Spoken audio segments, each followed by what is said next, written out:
Are you ready? You think you could tell us what to do?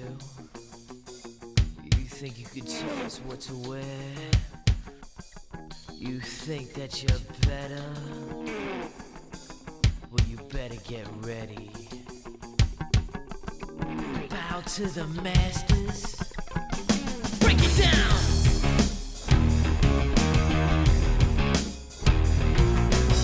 Degenerate into something fool. We just got tired of doing what you told us to do. That's a brace, boy. Yeah, that's a brace, little man. Break it down. Degeneration up.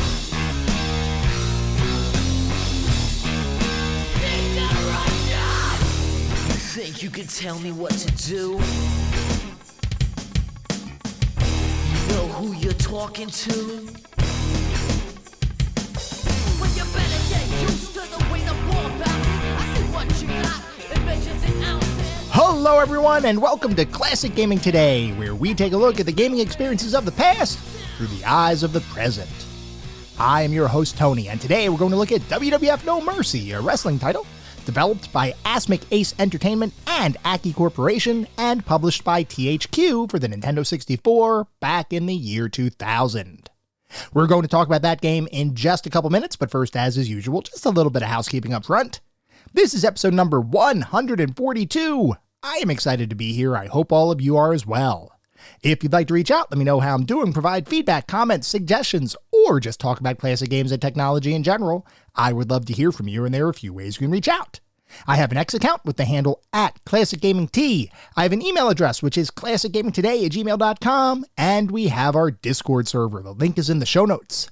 Discord is the best way to get in touch with me and the rest of the community around this podcast. We have a ton of fun out on Discord. We do weekly and monthly gaming challenges, prizes, awards, discussions. It is all out there. I highly encourage you all to check it out. I also highly encourage you to check out our Patreon. It is patreon.com/classicgamingtoday. If you want even more Classic Gaming Today goodness, including a Patreon exclusive bi-weekly podcast expansion pack, patreon.com/classicgamingtoday is where it's at. I'd also like to give a shout out to our Pantheon patrons.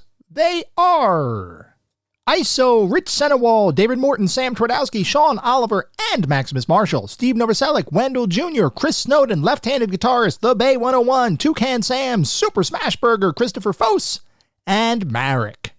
Thank you guys for supporting the show. Thank you all for supporting the show, whether you contribute monetarily or simply listen on a regular basis. I truly do appreciate all of the support. For anyone who may be new, welcome. I'd like to take a brief moment to go over the anatomy of an episode because, for the most part, all of our episodes follow a very similar format and structure. We will always start by talking about the history of the game in question, the historical context, how was the game made, why was the game made, and then we move into a pseudo-review kind of section. And I say pseudo-review because it's not like we assign a numerical ranking or star counts or anything like that, but we do talk about every single game from several different perspectives. We take a look at the graphics, how does the game look? The sound and music, how does the game sound? The narrative and or story, if the game has one, playability and controls, and overall feel. What does it feel like to play the game today versus when it was released 20, 30, maybe even 40 plus years ago? We do all of that to reach a verdict as far as how well the game holds up today. And to do that, we assign each game to one of several categories. At the very top of our list is the Pantheon of Classic Gaming. If a game reaches the Pantheon, you know it is that darn good. It is a certifiable classic. You should go out of your way to play those games today. Just beyond the Pantheon are our golden oldies. These are still really good games. I still highly recommend you play them, especially if you enjoy the genre in which the game exists. You should have a good time. They're not quite Pantheon level, but they're still really worthwhile experiences, and I still highly encourage you all to play them today. Beyond the golden oldies, we reach our mediocre mentions. This is where we start getting into the realm of games that I cannot recommend to the broad game-playing population. They might have aged a little bit, might have had a couple of issues to begin with. You may still have a good time, especially if you enjoy the genre in which the game lives. By all means, give it a go. But I can't recommend these games to the broader population. And then beyond the mediocre mentions, we reach the footnotes. These are the games that are best left in the annals of history. I have played them, so you don't have to. I cannot recommend anyone play these titles today, they have either aged incredibly poorly or they may not have been all that great to begin with. With that out of the way, we're going to start talking about the game of the day. That is WWF No Mercy.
WWF No Mercy is a wrestling title developed by Asmic Ace Entertainment and Aki Corporation and published by THQ for the Nintendo 64 back in the year 2000. Before we can talk about No Mercy, we need to take a step back to look at the history of wrestling video games in general, a subgenre of sports title that has, for decades, offered interested players and fans the opportunity to live out their own in-ring power fantasies from the comfort of their living rooms. Over time, wrestling titles have evolved from simple experiences with a handful of characters featuring a couple of strikes and maneuvers into full-scale wrestling simulations that, at least graphically, are almost indistinguishable from watching a wrestling show on television, where this simple act of creating your character and assigning their moveset can take hours upon hours, and that's before you even start playing the game. Undeniably, the wrestling titles of today are the deepest and most realistic digital representations of the sport that we've ever seen. As with most things, though, modern wrestling games didn't just spring into existence, but were rather the result of a series of discrete evolutions that occurred over the last 42 years, featuring a number of different companies trying their hand at creating wrestling experiences that would hopefully capture the imaginations and dollars of gamers around the world. The very first wrestling title to ever exist in digital form was The Big Pro Wrestling, an arcade title created by development studio Technos Japan that would release in Japan in late 1983, with a North American release following in January of 1984. As the first wrestling title ever made, The Big Pro Wrestling had a unique opportunity to set the stage for any future wrestling titles that would follow it, and for their part, Technos attempted to recreate the feeling of experiencing a real-world wrestling event as much as the technology of the time would allow. The game would include two wrestling tag teams fighting each other, one of which would be the good guys, or face characters in wrestling parlance, while the others were the bad guys, or heel characters. And your goal, as it is with nearly every wrestling title, was to use a variety of strikes and grapple-based moves to wear down your opponents before eventually pinning their shoulders to the mat for 3 seconds. As a wrestling title, the game had to be designed in such a way to mimic the feel of a wrestling match, which meant that the action would primarily take place in a 4-sided ring surrounded by ropes, but would also feature the ability to fight outside the ring, a location that would feature a side perspective view of the action as opposed to the more zoomed out perspective of the in-ring combat, and could also result in someone from the crowd rushing you to pummel you into submission, a situation meant to mimic the outside interference that oftentimes accompanied wrestling matches in the real world. Assuming you could survive the onslaught of your opponents and use your own strength to beat the opposing tag team down, you'd be treated to a never-ending series of fights, 10 of which needed to be won consecutively before you'd be declared the tag team champions of the world, with all subsequent fights representing a series of title defenses that you'd have to win in order to maintain your stranglehold on the titles. On paper, The Big Pro Wrestling certainly seems to capture the essence of professional wrestling, but in actuality, the game would be hampered by limited control mechanics and even more limited technical capabilities, where grapples involved picking a move from a text-based set of different possible moves and timing those menu selections more accurately than your opponent, a style of combat that worked for the time, but would quickly be replaced by more intuitive and faster-paced combat mechanics, like what you might see in the 1984 Japanese exclusive wrestling game, Apu, a Sega title that would not only make in-ring combat feel more fluid, but would also, for the first time in a wrestling game, feature semi-recognizable, though legally questionable, recreations of real wrestlers with alternate versions of their real-world names being included to hopefully avoid any sort of legal issues that might arise from using unlicensed wrestlers in the game. That's how the game got away with including the mega-popular wrestling star Hulk Hogan as one of its wrestlers, though in-game, Hulk would be referenced as simply H. Hogan, with his last name being spelled Hogen and not Hogan. I don't know about you, but that would have totally fooled me if I were a copyright lawyer in the early to mid-'80s. Anyway, it would only be a matter of time before some wrestling titles would begin making the leap from unlicensed efforts featuring copycat characters to the more legally sound approach of actually licensing characters from real-world wrestling organizations. And while it wouldn't be the first, arguably the biggest licensed wrestling title from around this time was Rare's 1989 NES title, WWF WrestleMania, an 8-bit wrestling experience that featured 6 of WWF's top superstars, including Hulk Hogan, this time with his last name spelled correctly, Honky Tonk Man, Macho Man Randy Savage, and of course the 8th wonder of the world, Andre the Giant. Across a series of matches, players could choose their favorite wrestler to punch, kick, and occasionally grapple their way to victory, an experience that I can personally say felt awesome back in 1989, but is truly not all that deep, engaging, or fun today. Still, WWF WrestleMania would offer wrestling fans something that almost every other wrestling title of the time did not, which was the ability to actually control the various wrestlers that those same fans watched on television week in and week out. WWF WrestleMania would capture the imagination of fans around the world, and while the game would become fairly popular following its release, its main claim to fame is the fact that it would prove that a licensed wrestling title could sell, and sell well, on the video game market. After WWF WrestleMania made its debut in 1989, the proverbial floodgates would open, as a ridiculous number of wrestling titles would begin making their way to arcades and home consoles, with many of the more popular titles being licensed efforts utilizing wrestlers from the preeminent wrestling federation of the time, that being the World Wrestling Federation, or WWF. From 1989 to 1996, more than 10 different WWF wrestling titles would make their way to market, releasing on a variety of home consoles and arcade cabinets, many of which would feature controls and mechanics that would gradually evolve over time, both in terms of the depth of gameplay on hand, as well as the overall expanse of each game's set of characters, move lists, and match types.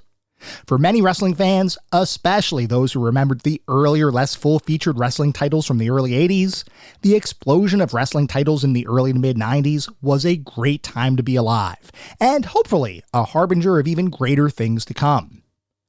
At this point in our story, we need to take a little bit of a detour to mention the fact that while the WWF was undeniably the biggest and most popular wrestling organization of the early to mid-90s, that in no way means that other wrestling companies were of lesser quality, or less deserving of starring in their own wrestling video games.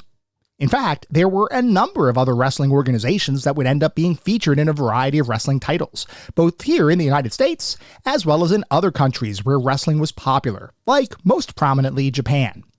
And speaking of Japan, perhaps one of the most important wrestling games of all time, regardless of geography, would release in 1996 for the Sony PlayStation console, a title by a little-known company called The Man Breeze. That game was called Virtual Pro Wrestling. Unlike WWF licensed video games, Virtual Pro Wrestling would feature a number of different wrestlers from multiple wrestling organizations, with the only unifying factor being the fact that all of the featured wrestlers and organizations had ties in some way to the Japanese wrestling scene. Virtual Pro Wrestling would feature stars from a variety of different companies, including New Japan Pro Wrestling, Universal Wrestling Federation International, Fighting Network Rings, Hybrid Wrestling Pancrase, All Japan Pro Wrestling, Frontier Martial Arts Wrestling, Wrestling Association R, Michinoku Pro Wrestling, and perhaps most recognizable to American wrestling fans, World Championship Wrestling, or WCW, billionaire Ted Turner's wrestling federation that would eventually become a really sharp thorn in the side of Vince McMahon and the WWF. Putting those real-world tensions aside, virtual pro wrestling would allow players to pit wrestlers from each of its featured organizations against each other in a number of dream match scenarios, and would, unlike the majority of wrestling games released up to this point in history, utilize fully three-dimensional graphics and gameplay to bring Japanese pro wrestling to life. Now, virtual pro wrestling would not be the first 3D wrestling title. That distinction belongs to a different Japanese wrestling PlayStation title, that being Tokan Retsuden, or Power Move Pro Wrestling as it was known internationally. Tokan Retsuden was one of the first games created by Yuke's, a game development studio who would in later years become incredibly popular when they eventually had the opportunity to create games using the WWF license in the early 2000s, starting with WWF SmackDown in the year 2000 and continuing all the way through WWE 2K19, an almost 20-year span that saw Yuke's become the premier developer of wrestling games in the world. Back in 1995, though, Yuke's was still a relatively new company, though their talent and the foundations for their eventual rise to superstardom were both clearly on display with their first wrestling title. While Tokan Retsuden would eventually be localized in North America as Power Move Pro Wrestling without any sort of official wrestling organization license, Virtual Pro Wrestling would be rebranded for its North American release as WCW vs. the World, due largely to the fact that WCW was the only wrestling federation in the original Virtual Pro Wrestling release that had any degree of widespread American recognition. Regardless of whether you're looking at the original Virtual Pro Wrestling release or the internationally focused WCW vs. the World, critical response was similar, which was, generally speaking, positive. Most critics appreciated the gameplay, visuals, and overall feel of the game, with several publications declaring the game to be the best 32-bit wrestling title that had been made up to this point, though some did find fault with the slower pace of the game, which some individuals believed didn't capture the spectacle or fast-paced action that real-world wrestling often featured. Regardless of that somewhat mixed feedback, the Man Breeze had succeeded in delivering a worthwhile and successful wrestling game, and one that would provide an alternative to Yuke's more generic Power Move Pro Wrestling. The only question was, what would the Man Breeze focus on next? The answer to that question was, perhaps unsurprisingly, to come up with a better name for the company, because to be honest, calling your company the Man Breeze really doesn't feel like you're taking yourself seriously. I suppose it's possible that something was lost in translation between the Japanese and English equivalents of the company name, but regardless, I can't imagine anyone thinking the Man Breeze was a good name for an ostensibly talented game development studio. What the heck is a Man Breeze anyway? I can only think of one thing, and honestly, that interpretation does not make the name any more endearing. Anyway, apparently leadership at the company also thought that a name change was in order. So, shortly after WCW vs. the World came out in 1997, the Man Breeze would be rechristened as the less juvenile-sounding Aki Corporation. As Aki Corporation, the company would have the opportunity to continue utilizing the WCW license that they had previously leveraged in WCW vs. the World, and would also have the opportunity to continue creating Japanese wrestling titles in the Virtual Pro series of titles. And in fact, the very first wrestling titles the company released while operating as Aki Corporation would, similar to Virtual Pro Wrestling and WCW vs. the World, be sister titles of each other, one released in Japan, the other in North America and other geographic regions. This distinction, as well as a shift from the Sony's PlayStation to the Nintendo 64 console platform, is what would lead to the release of Virtual Pro Wrestling 64 and WCW vs. NWO World Tour in 1997. This next generation of wrestling titles by Aki would serve as the springboard to future success, as the company would strike gold with the introduction of a revolutionary and much beloved gameplay mechanic that up to this point hadn't been seen before, that being what I'll call the strong and weak system. The way it worked was, as you played the game, you could execute a number of different strikes and grapples by using the B or A button on your Nintendo 64 controller respectively, combined with various directional presses on your D-pad. But beyond simply pressing a combination of buttons and executing a specific move, Aki's new game engine would allow for weak and strong variations of both grapples and strikes, which would correspond to the length of time that players would hold down the appropriate button on their controller.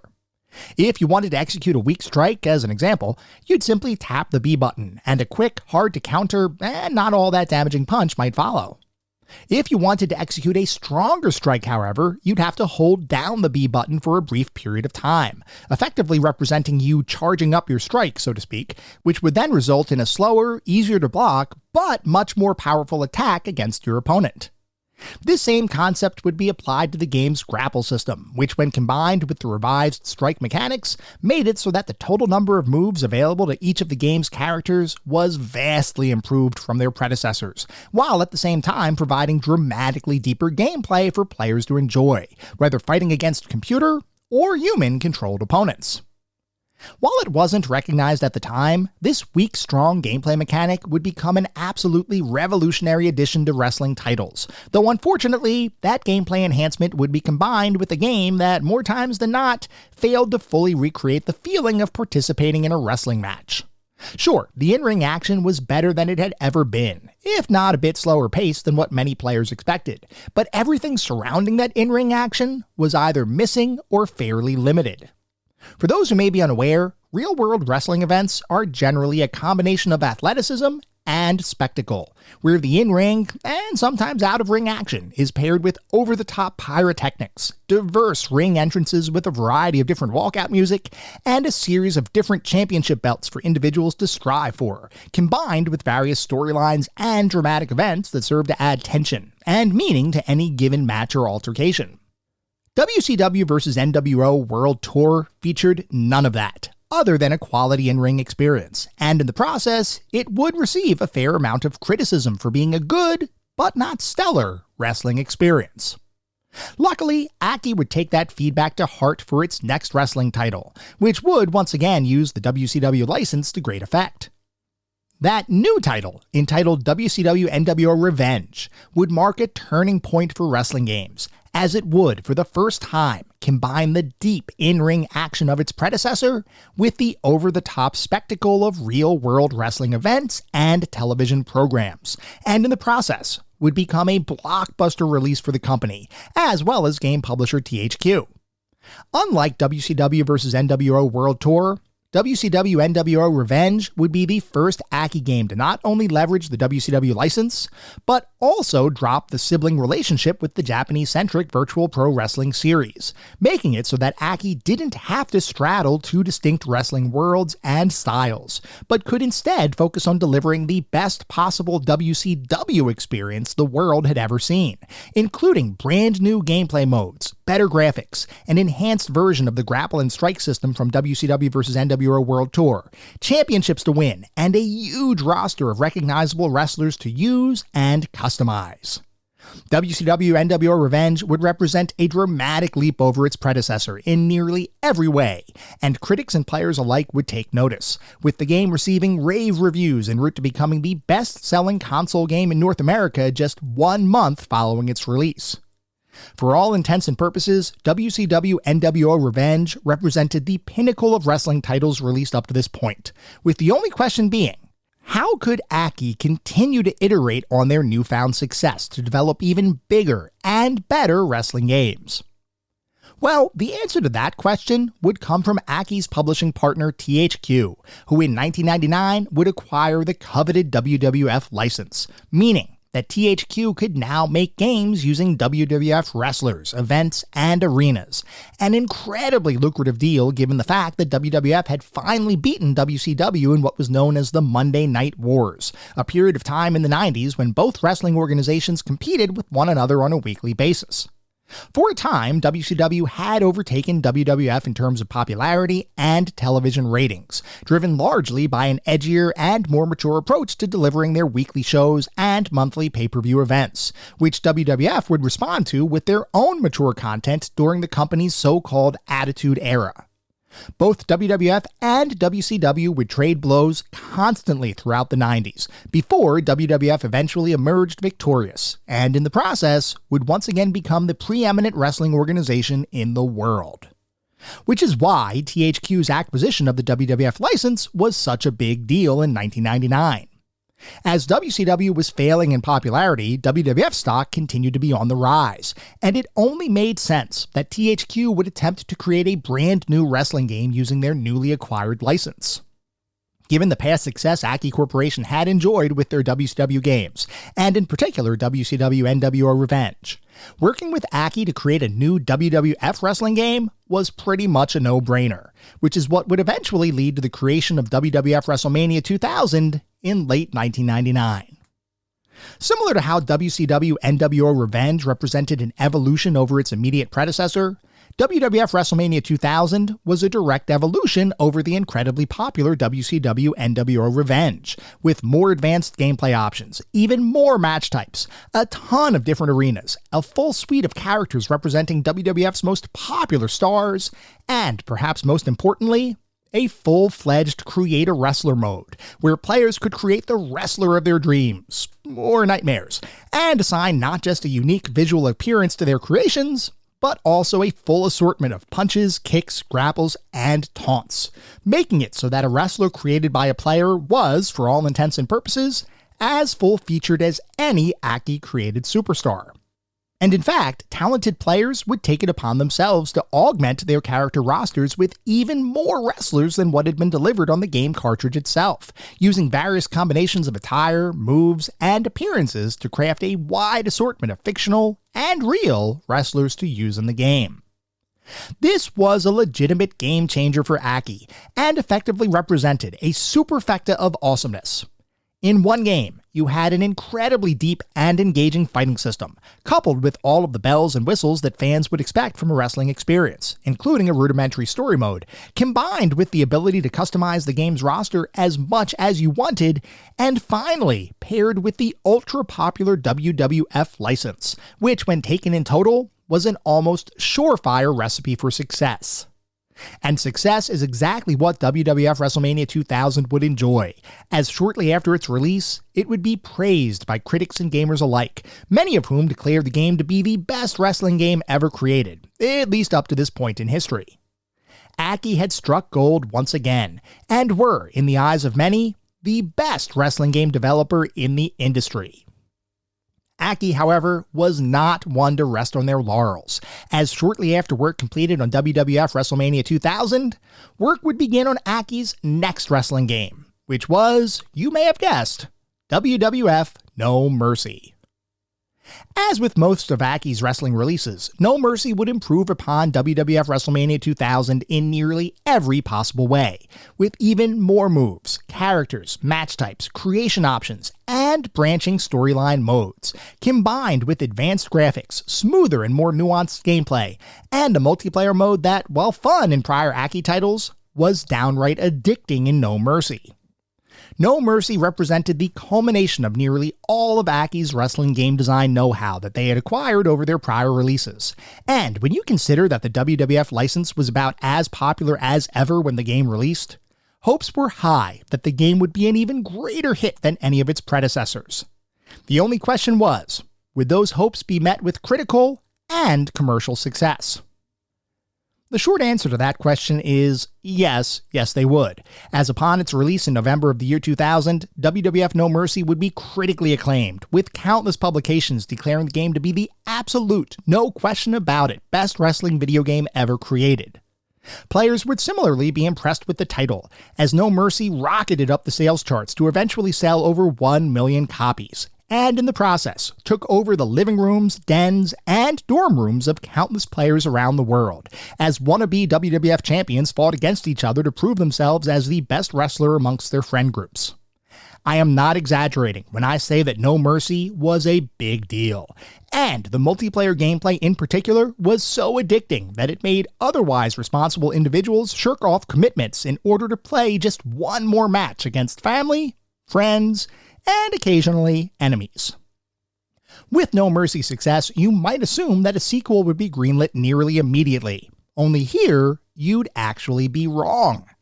The popular myth for years was that No Mercy was supposed to be followed by yet another Aki wrestling title on the Nintendo 64, a game that would have been called WWF Backlash, but that rumor has since been debunked. It turns out that after No Mercy came out, THQ was ready to move on from the Nintendo 64 to the much more powerful Sony PlayStation 2, and at that point, the company had a decision to make. Should they ask Aki to make their first PlayStation 2 wrestling game as a way of continuing the company's legacy of releasing well-respected and loved wrestling titles? Or should they ask fellow wrestling game development studio Yuke's to continue their own legacy of PlayStation wrestling games, most prominently the WWF SmackDown series on the PS2, a franchise that had, similar to Aki's efforts, enjoyed both critical and commercial success? Well, as it turns out, THQ decided to choose Yuke's as the developer for their first PS2 WWF titles, a decision that would cement Yuke's legacy in the wrestling game business for the next 2 decades.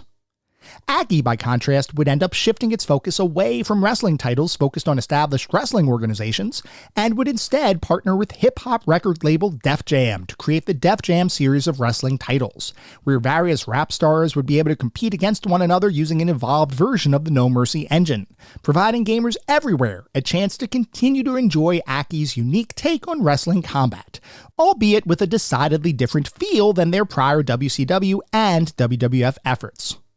While Aki would be successful in bridging from the WWF license to the Def Jam series, and the company would create a variety of other games over the years following No Mercy's release, in the hearts and minds of many gamers, Aki's best, most influential, and most memorable work is undeniably their final WWF wrestling game, No Mercy. With No Mercy, Aki succeeded in delivering a title that is widely considered to be one of, if not the best wrestling game of all time, even today. So much so that countless future wrestling titles have all attempted to capture the magic of Aki's combination of gameplay, game modes, and overall design prowess, many of which have failed in their attempts. While I'd argue that modern wrestling titles have finally eclipsed the greatness of No Mercy's design and gameplay mechanics, that in no way diminishes the quality of Aki's work, or the significance of No Mercy as a wrestling game that for decades was almost without equal.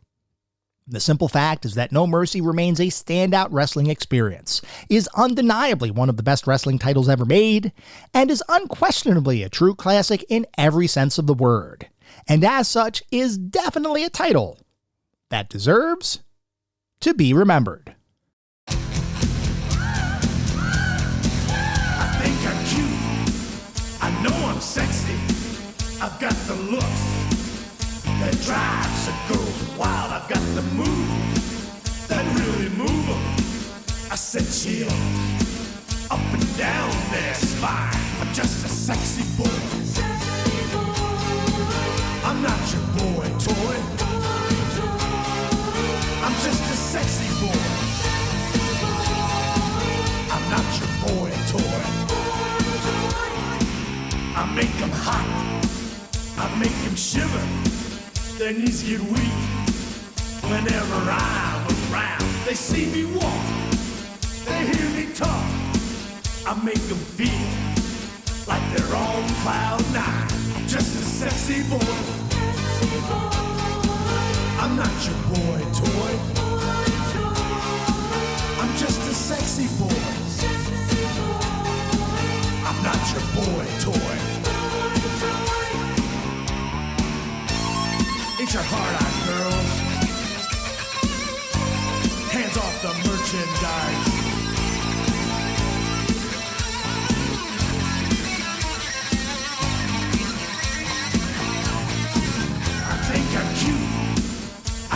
Sexy. We are now going to shift to start talking about what it feels like to play WWF No Mercy today versus when it was released 25 years ago. WWF No Mercy is at its core a sports simulation title. Although, unlike many sports games that recreate the feel of a true competitive contest where the participants don't know who's going to win, say boxing or basketball or baseball, or pretty much any other sport without a predetermined outcome, No Mercy is a wrestling title, which means it is attempting to simulate the very predetermined world of professional wrestling.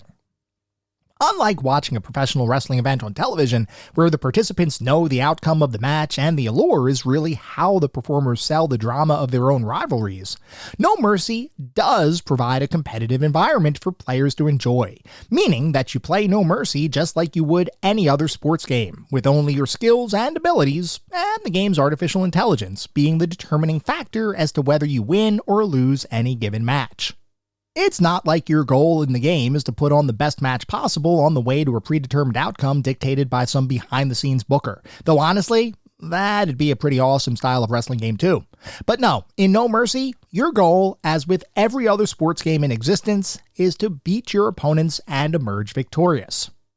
Doing that successfully will heavily depend on your own skills, as well as what type of match you choose, because in No Mercy, you're going to experience an incredibly diverse set of gameplay experiences, all of which really do capture the feel of the late 90s and early 2000s era of professional wrestling, which for me means the WWF Attitude Era.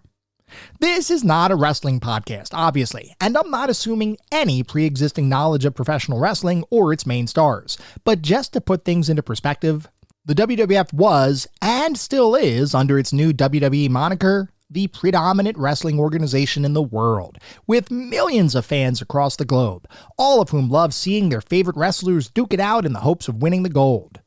Back in the 90s, I was a pretty devout wrestling fan, so much so that I would watch every monthly pay-per-view event and would even further watch most episodes of Monday Night Raw and Thursday night's newer show, SmackDown. I loved wrestling back in the 90s, and of all the eras of wrestling that the wrestling industry has experienced, none was quite so epic, at least from my perspective, as the Attitude Era. The Attitude Era represented a period of time where violence, profanity, and sexual innuendo, coupled with some overt displays of partial nudity, ruled the day. And for a teenager of the time, it was simply awesome. You had the badass anti-authoritarian figures like Stone Cold Steve Austin. You had the rebellious factions like D-Generation X. You had the gigantic monster-styled characters like Undertaker and Kane. You had the hardcore I'll put my body through anything antics of people like Mankind. You had all of these different characters, all taking parts in weekly matches and storylines, and I loved every second of it. Which is to say, for a game to truly capture the feel of that era of wrestling, it would have to check a few different boxes. It would have to have a quality fighting and grappling system, because professional wrestling, despite the focus on drama and storytelling, is at the end of the day an athletic display that combines various strikes and grapple maneuvers into a series of sequences that make each impact feel painful. And any successful wrestling game would need to recreate that feeling for players. A game would also have to offer a variety of different match types, because wrestling is far more than simply one-on-one affairs, with such gimmicks as cage matches, ladder matches, first blood battles, triple threats, and fatal four-ways, Iron Man matches, and Royal Rumble massive battle royales. A premier wrestling title would also have to capture the drama and storylines that made up professional wrestling of the late 90s and early 2000s, which means it would have to feature not just big-hitting action, but also edgy, for the time, interactions between various wrestlers to set up feuds and make each match feel like it had significantly higher stakes than being a straightforward altercation between two competitors. I've provided all of this context to help articulate why WWF No Mercy, in the eyes of many, is the best wrestling game of all time, as it combined every aspect of what fans enjoyed while watching professional wrestling on television into a digital interactive format, and in the process garnered worldwide fans that even today claim that No Mercy is truly without equal in the realm of video game wrestling titles. And I will admit, I have always been one of those fans, as I have countless memories of playing No Mercy, both solo as well as with my brother, and having ridiculous back and forth matches that by the end felt like we had each been through a war. I loved No Mercy when it came out, and for years after, though I admit that I haven't really played it to any great extent for the last 20 or so years, short of a quick hour spent last year playing the game after WrestleMania weekend. For all intents and purposes, though, my current perspective on No Mercy has been shaped entirely by nostalgia and memories, and it was with that frame of mind that I started playing the game for this podcast episode. The only question in my mind was, will No Mercy hold up to modern scrutiny, or would it turn out that my nostalgia-fueled love for the game would be tested? Well, we're going to begin answering that question right now, so let's discuss WWF No Mercy. When you first start up the game, you'll be presented with a bunch of different options for various game and match types. And unless you personally have followed professional wrestling at some point over the last 25 or so years, you might feel a little overwhelmed at the sheer variety of gameplay modes on display here. The game is split into several different high-level sections, with exhibition mode allowing you to create whatever match you want, with whatever competitors you want, and see who emerges victorious. Meaning, exhibition mode is pretty much the perfect sandbox for anyone who ever wanted to recreate classic wrestling rivalries, or put on matches that had never happened before. The number of match types here is vast, and include common matches like one-on-one, tag team, triple threat, fatal four-way, Royal Rumble, cage, and ladder matches, though the interesting thing here is that beyond the core match types, there are also a number of different modifiers that you can apply to each match, which allows you to effectively create your own custom matches using combinations of each of these modifiers. Want to put on a no disqualification Iron Man match? Well, you can do that. Feel like using a special guest referee to oversee a submissions-only contest between two talented mat artists? Yep, the game has that too. Want to put on a 4-person elimination match where you could only be eliminated by being thrown out of the ring to the arena floor? That's here too, as are a number of other combinations and permutations that make it so that you can effectively make whatever match you can dream up, at least within the context of the match types available in the game. For wrestling fans, the biggest omission here is the Hell in a Cell match, which was likely too complex to adequately include in a Nintendo 64 title. Though I will say, that did not stop crafty gamers back in the day from using Game Sharks and other peripherals to cobble together rough approximations of the Hell in a Cell, and other omitted match types for inclusion in the game. None of these ever felt as satisfying as the real match modes included with No Mercy, but I will say, based on my own personal experiences from back then, that it was still kinda cool to try out. And honestly, I tried out almost every ill-conceived Game Shark hack that I could find on the internet, and in almost all instances, I never really found one that felt truly good to play. That said, the fact is that No Mercy offers plenty of match types, even if there are some glaring omissions. And for gamers looking for a ton to do and experience, No Mercy has that in spades. The thing is though, all of the match modes in the world wouldn't mean a thing if the actual in-game action couldn't deliver the kind of hard-hitting, deep, and complex gameplay that would be required to truly capture the feel of a back-and-forth professional wrestling match. And luckily for all of us, No Mercy remains, even today, a gold standard in terms of in-ring action. The fighting and grappling system at the core of No Mercy is one that we need to spend some time talking about, because it is the combination of gameplay mechanics that most people are talking about when they say that No Mercy remains one of, if not the best wrestling game of all time. For the uninitiated, wrestling matches typically consist of a series of strikes and grapples, many of which may lead to other combinations of moves, holds, and high-impact throws and falls that, at the end of the day, form the choreography of a wrestling match. In No Mercy, every aspect of a real-world wrestling match is captured, nearly perfectly. You can perform either weak or strong strikes using your controller's B button, with a short press executing a weak strike and a long press executing a strong strike. And the same kind of mechanic applies to grapples, where a short press of your A button will initiate a weak grapple, while a longer press executes a strong grapple. For nearly every controller input in the game, you have the ability to select from several different strikes and moves by pressing a direction on your control pad, coupled with a button, with each direction representing a different maneuver. As an example, let's say you want to execute a quick strike move. Pressing the B button by itself might execute a standard punch, while pressing the B button plus up on the directional pad will execute a chop to your opponent's chest, while pressing B and down on your directional pad might execute a kick to the stomach. When you consider the number of directional inputs, plus the combination of weak and strong attacks, each of which have their own movesets, coupled with the distinction between strikes and grapple maneuvers, you can very quickly see that each wrestler in the game will have a ton of different moves at his or her disposal, with the input combinations required for those moves being fairly simple to execute. Unlike tournament fighting games where different moves may require complex input sequences to execute, No Mercy doesn't require much other than pressing a button and a direction. And it is the simplicity of the controls, coupled with the depth of the gameplay, that makes No Mercy's fighting system a remarkable achievement in game design. And speaking of that gameplay depth, we've only scratched the surface with our examples above, as the weak and strong strike and weak and strong grapple systems I just mentioned are usable from multiple different situations within the game. Meaning you have a different set of strikes and grapples for interacting with your opponent from their front, their back, when they're lying on the mat face up and face down, and while they're sitting on the mat, and while you're standing closer to either their head or their legs. and while they're running at you, and while you're running at them, and while they're standing on the corner turnbuckle, and a number of other unique situations that you'll find yourself in when playing the game.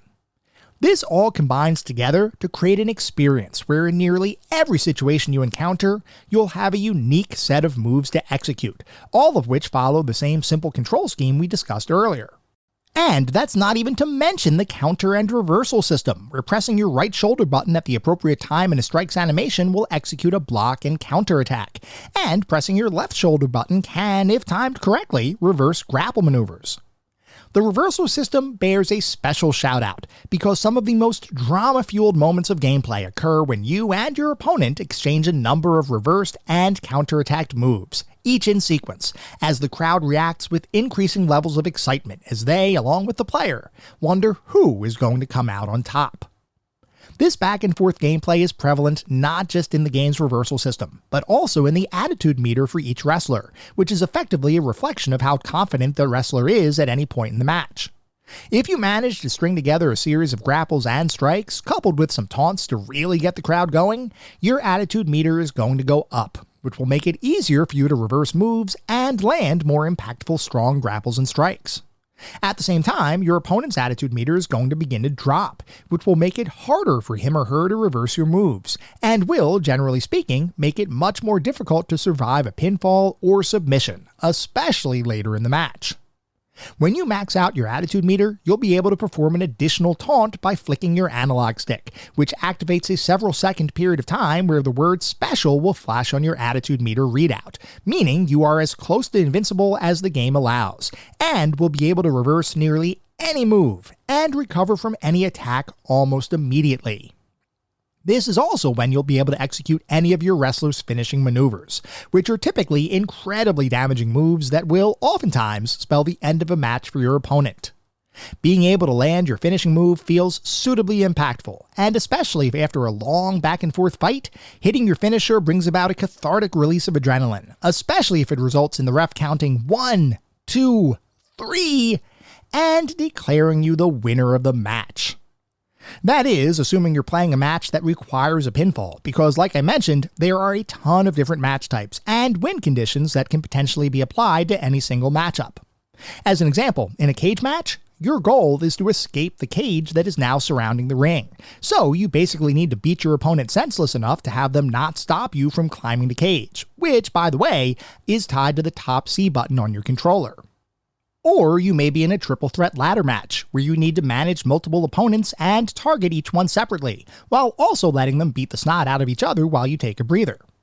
I didn't mention it before, but in matches where you have multiple opponents, the right C button will let you switch which wrestler you're currently focusing on, though I will admit it is sometimes hard to see which wrestler your attention is focused on, because the only way to see that in-game is to observe the direction your wrestler is facing.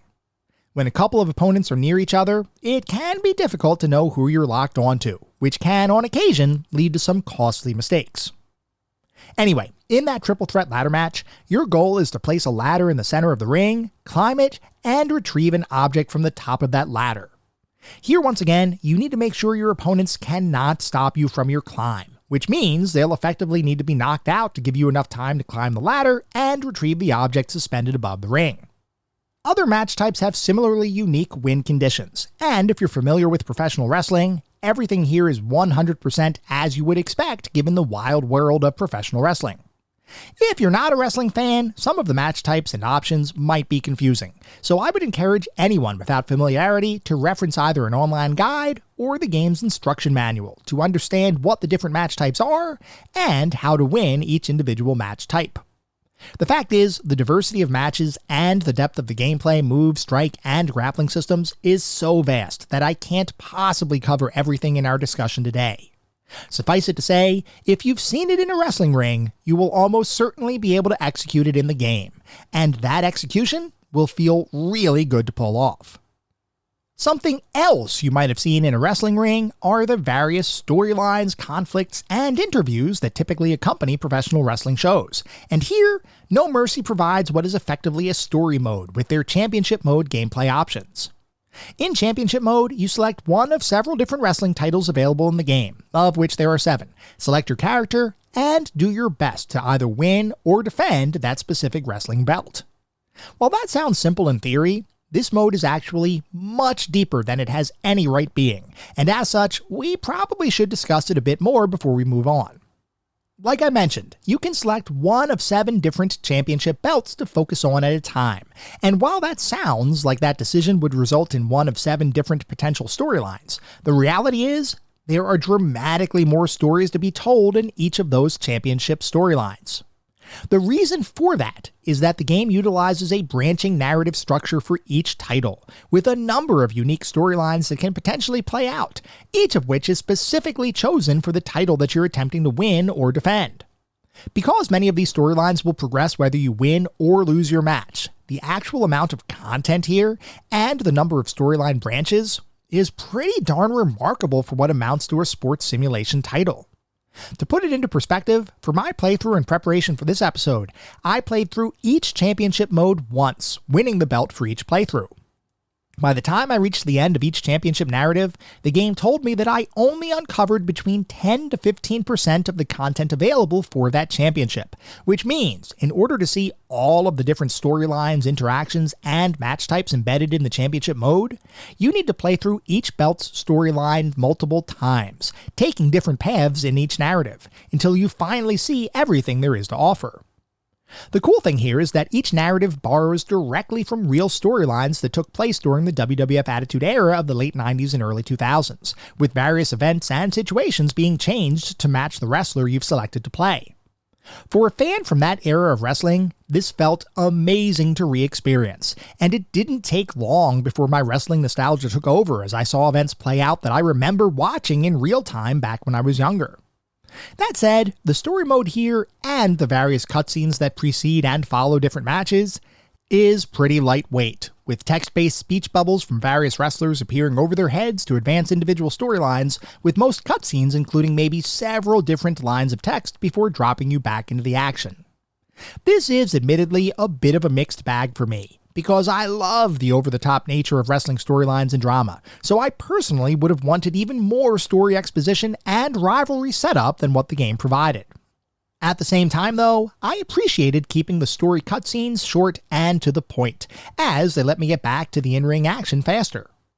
Ultimately, I think No Mercy struck a good balance here between story and gameplay, and overall, the team behind the game pretty much nailed it.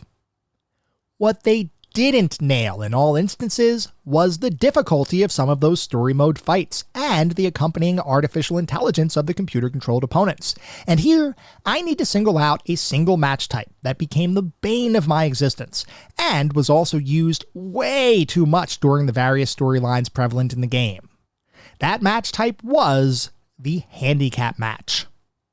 Now, not to dive too much into wrestling history, but handicap matches from a professional wrestling perspective have been around forever, and many times the drama of those matches can go in one of 2 different directions.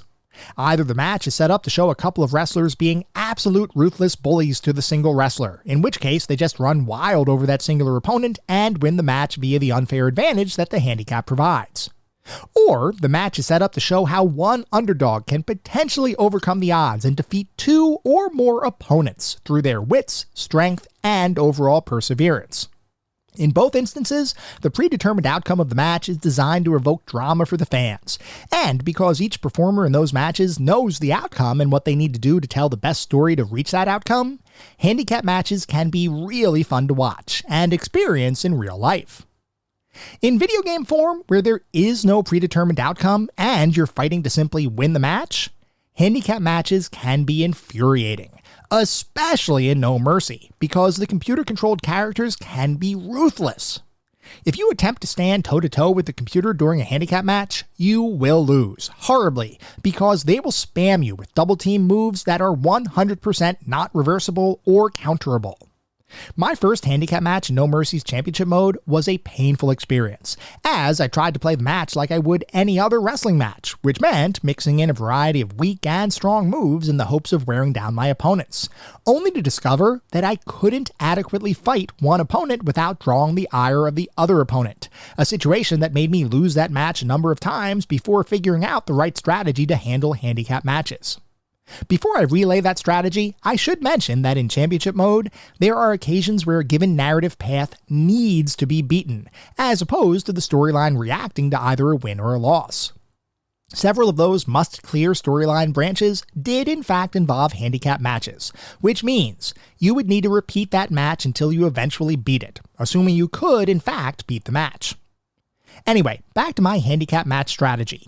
It turns out the best way to deal with a handicap match is to employ hit-and-run tactics, where you execute a quick move on one opponent and then as soon as you stand back up, you run outside of the ring and wait for the other opponent to reach you, at which point you do the same thing to them and then run away back inside the ring where the previously downed opponent now reaches you, and then you continue to repeat that ad nauseum.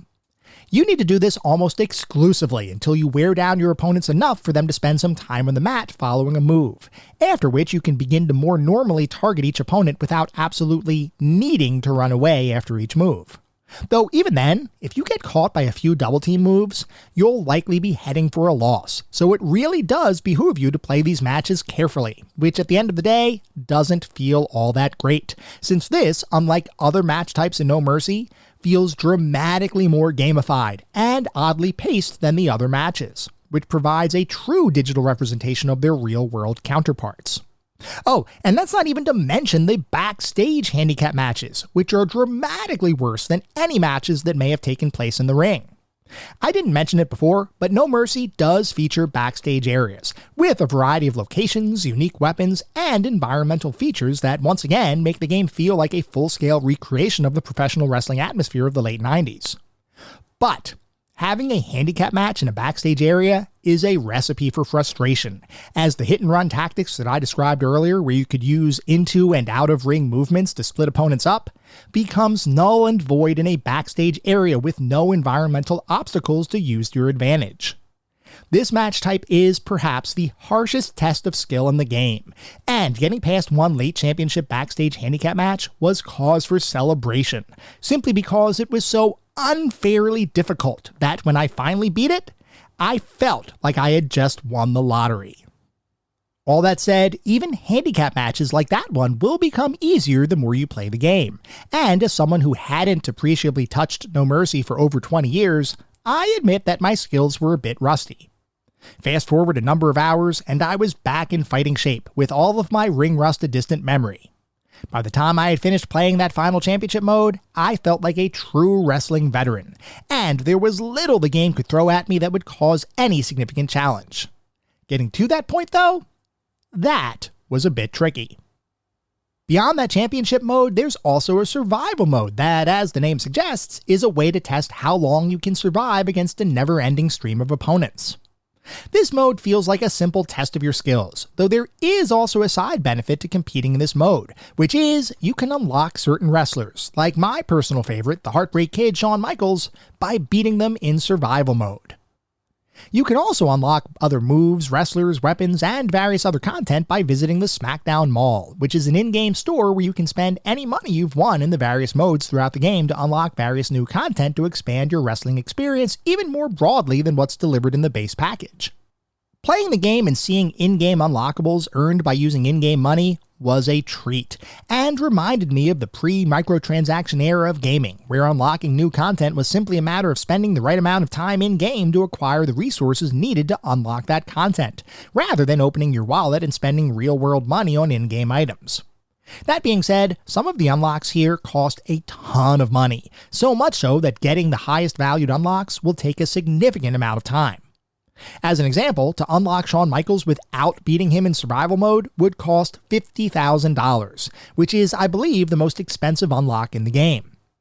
By the time I completed one playthrough of each championship, which took maybe 10 hours or so, I had amassed approximately $32,000, which means, in order to get this one singular unlock, I'd have had to spend another 5-ish hours playing other branches in each championship.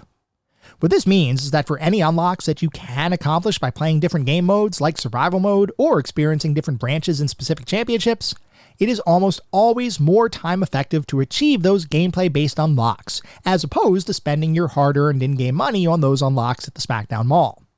Regardless, I'm glad the SmackDown Mall exists, because there are a ton of different features to unlock, some of which, like brand new moves, can be used when creating your own wrestler. And yes, I haven't mentioned it yet, but No Mercy does feature a very robust Create a Wrestler mode, where you can design your character's overall look, moveset, entrance, and everything else you would want to customize when making a standalone wrestler born out of your own imagination. As with many create your own character modes, making a fully defined wrestler can take a long time, but the feeling of having your own wrestler walk out to specially selected entrance music and using a carefully crafted moveset to pummel your opponents is awesome. If you're used to the even more robust Create a Wrestler modes offered by modern entries in the WWE 2K series, No Mercy's Create a Wrestler will actually feel quaint by comparison. But for an early 2000s game, No Mercy's Create a Wrestler mode is about as deep as you could get, which, coupled with the rest of the game we've already discussed, makes for one incredible wrestling package that is truly something special. We're going to continue to talk about how special No Mercy is in just a couple minutes. But first, as we always do, we need to take a look at the back of the box, because, as you all know, I love looking at the back of the box for these games. I love learning how different companies marketed their titles, especially in the era of gaming that we typically look at.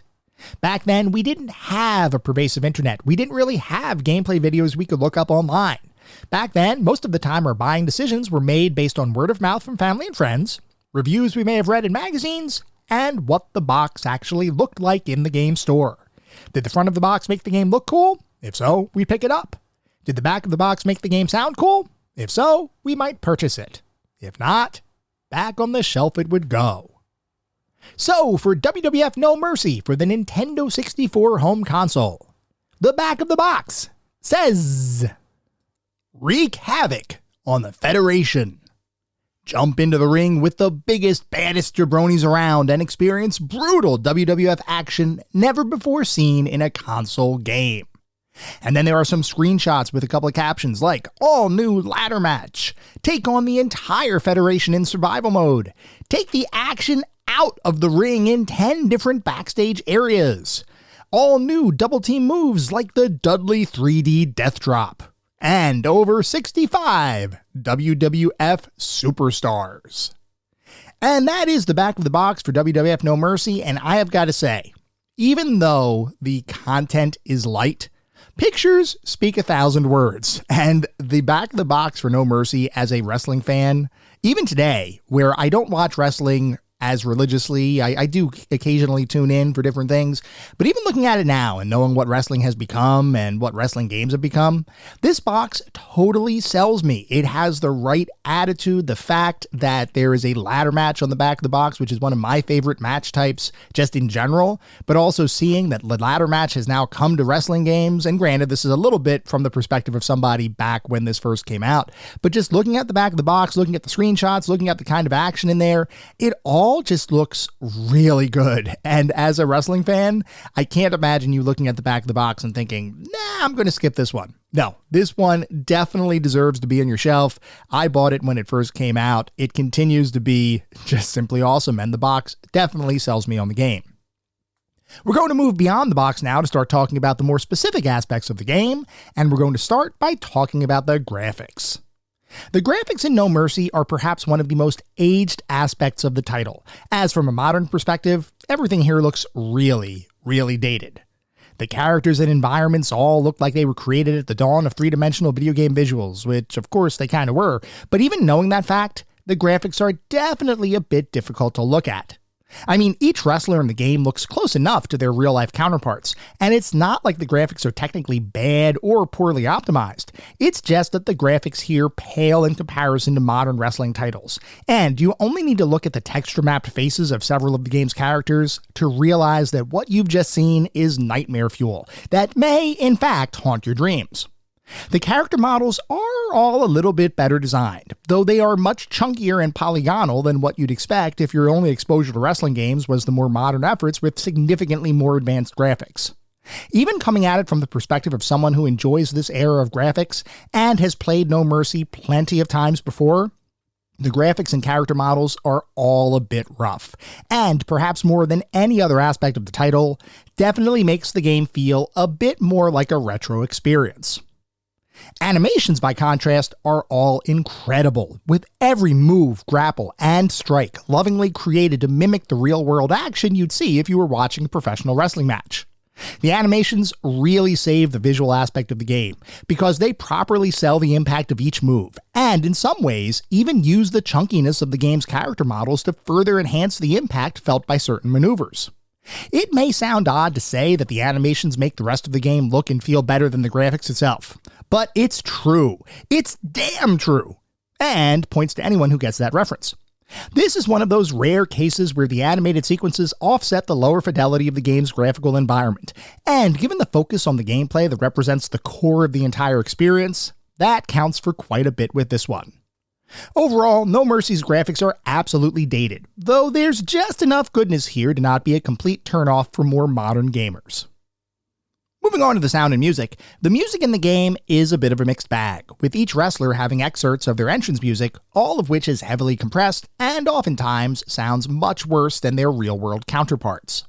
I'm assuming this is a situation where the storage requirements for high-quality recordings of each wrestler's entrance would have been prohibitively difficult to purchase and actually use. So the only option was to either recreate the themes using synthesized MIDI, which would have been a bad call from my perspective, or heavily compressing the audio, which is what the team ultimately ended up doing, and in the process created a situation where each theme, while there, isn't really as good as a wrestling fan would have wanted.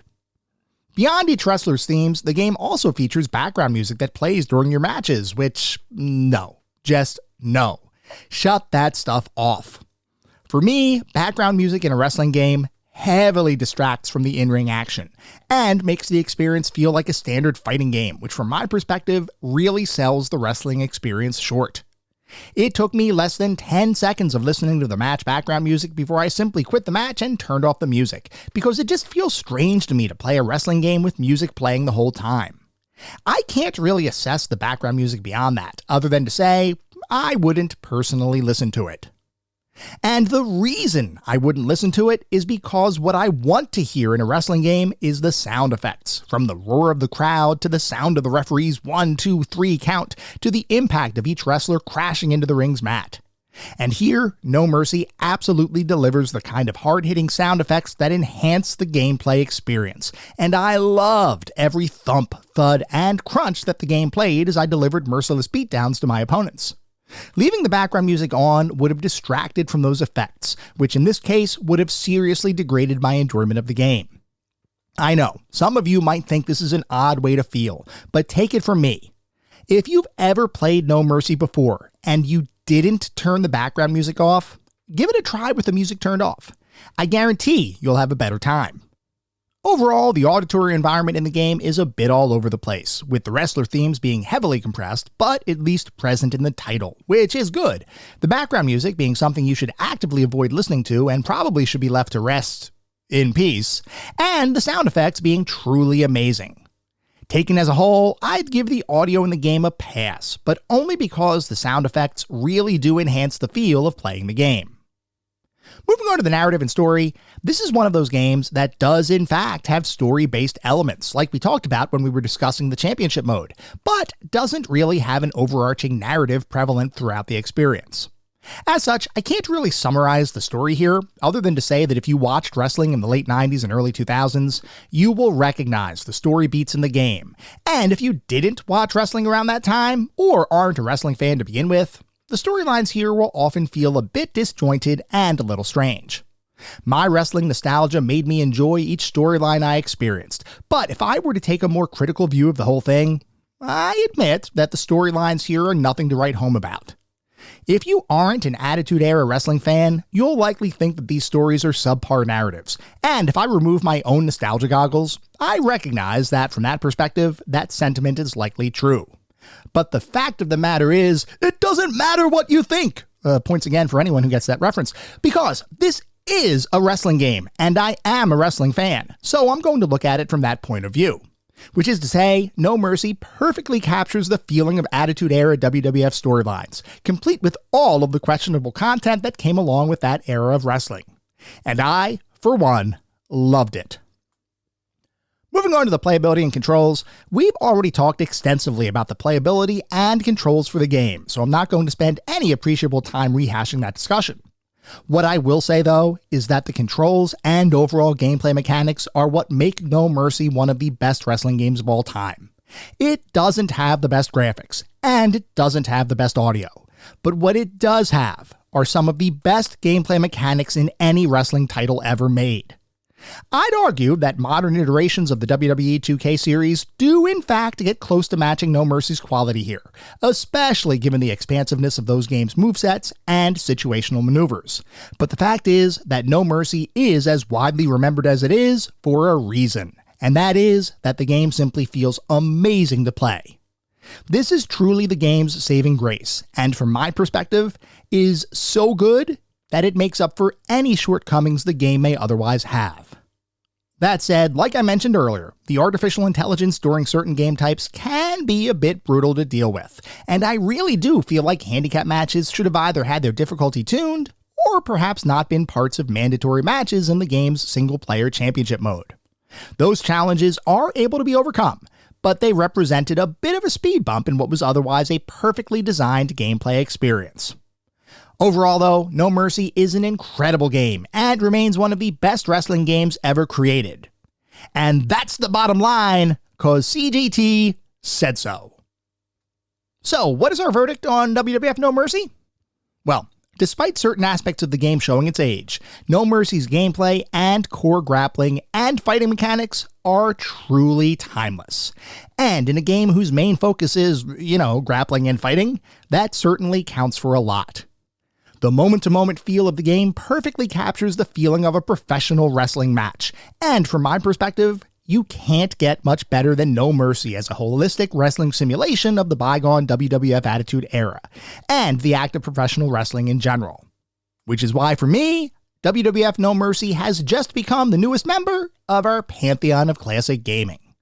It is a phenomenal wrestling experience, and one that every single wrestling fan needs to experience at some point in their gaming careers.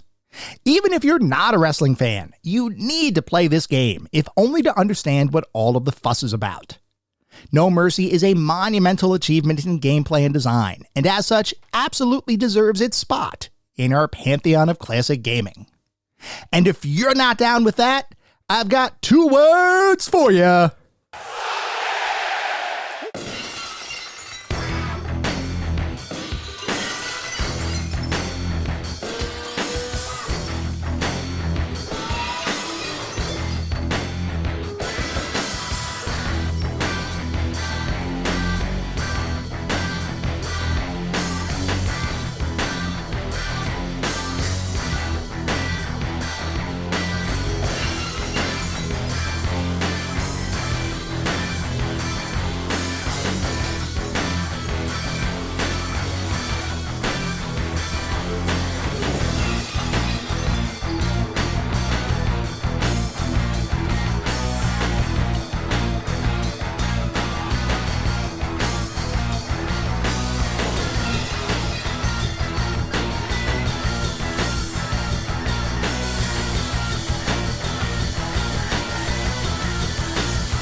That was our episode on WWF No Mercy. I hope you all enjoyed listening to it as much as I enjoyed creating it. If you'd like to reach out, let me know how I'm doing, provide feedback, comments, suggestions, or just talk about classic games and technology in general, I would love to hear from you, and there are a few ways you can reach out. I have an X account with the handle @ClassicGamingT. I have an email address, which is classicgamingtoday@gmail.com, and we have our Discord server. The link is in the show notes. Discord is the best way to get in touch with me and the rest of the community around this podcast. We have a ton of fun out on Discord. I highly encourage you all to check it out. I also highly encourage you to check out our Patreon. It is patreon.com/ClassicGamingToday. If you want even more Classic Gaming Today goodness, including a Patreon-exclusive bi-weekly podcast expansion pack, patreon.com/ClassicGamingToday is where it's at. Before we sign off for the week, I do want to mention that our next episode is going to be focused on The Legend of Zelda, Minish Cap. So feel free to write in if you have any particularly fond or not so fond memories of that experience. At the same time, I recognize you're likely listening to this podcast on any number of podcast services. And if you would feel so inclined, it would be great if you could leave me a review. This is not about trying to bolster star counts. This is not about trying to harvest a ton of 5-star ratings. Though if that happens, awesome, it means we're doing something right. No, what it's really all about is trying to deliver the best possible podcast I can. The only way to do that is to get feedback from all of you, the listener community, to make sure I'm hitting the mark and delivering the content you all want to listen to. We get new listeners every single day, which is simply amazing. I want to continue to grow this community and continue to make the best possible podcast I can. We'll be back in around a week with our next episode focused on The Legend of Zelda, Minish Cap. Until then, remember, sometimes the games of the past are just as good, if not better, than the games of today. Goodbye, everyone.